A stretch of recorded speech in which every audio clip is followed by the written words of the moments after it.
And now my opening statement. Is it me, or does nothing out of Washington make sense these days?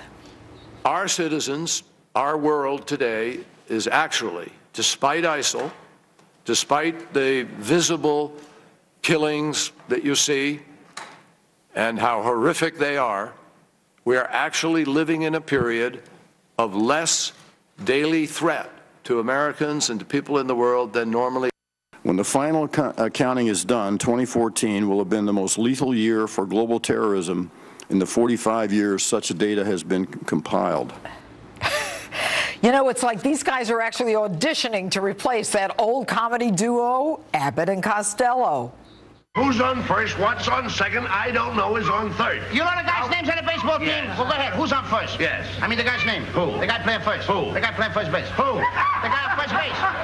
Who is on first? What are you asking me for? I don't know. Look, if I were the DA and I trumpet there's no crime, but the police chief says crime is rampant, head for the hills, one of us would and should lose our job. So while the White House continues to talk, holding the Countering Violent Extremism Conference, and our commander-in-chief says it's a lie to say that ISIS is a part of Islam, they behead 21 Christians, burn a captive alive in a cage, and continue to expand the territory they control in their jihad against our civilized world.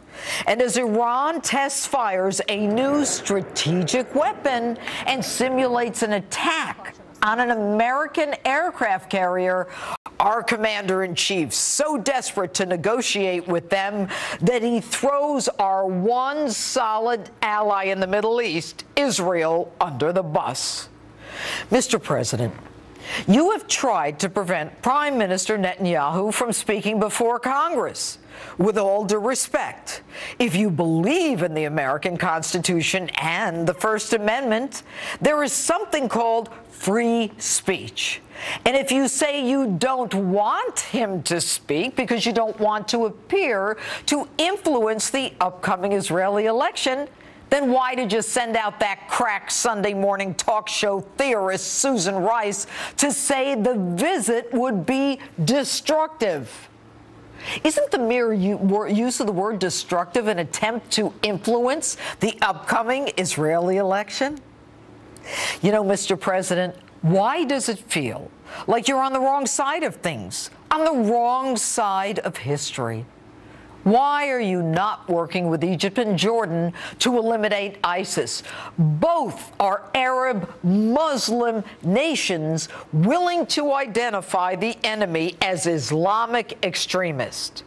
Your latest excuse to not identify them as Islamist is that you don't want to legitimize them. Did you just come up with that one this week?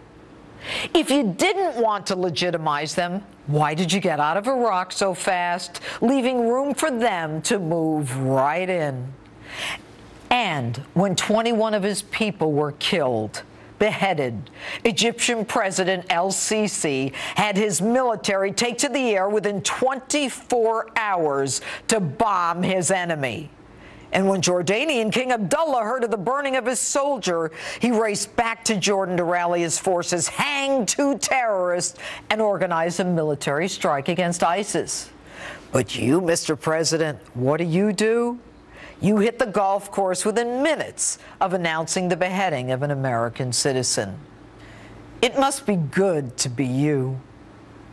And this week, in spite of your efforts to dissuade our one constant ally in the Middle East, Israel, Prime Minister Benjamin Netanyahu comes to Congress to speak to us, the American people, about the threat of the nation you so desperately want an agreement with, Iran. But you know what? 77% of Americans say potential Iranian nukes are a critical threat to us. But then again, he's a real leader. You can call him chicken crap, and you can say that his visit is destructive, but tell me this. What's more destructive? The leader of one of our allies speaking to Congress, or a nuclear bomb in the hands of Iran? And while you, Mr. President, hunger to understand the legitimate grievances of those who want to kill us, and while your ace State Department spokesperson wants to give them jobs, the last laugh, Mr. President, is on you. Many of these jihadists, as we found out this week, are not in need of a job. Actually, they're pretty well heeled. That's nothing new. We've known that since 9/11. And by the way, they don't need a job. They have a job. Their job is to kill us. And that's my open. Tell me what you think on my Facebook page.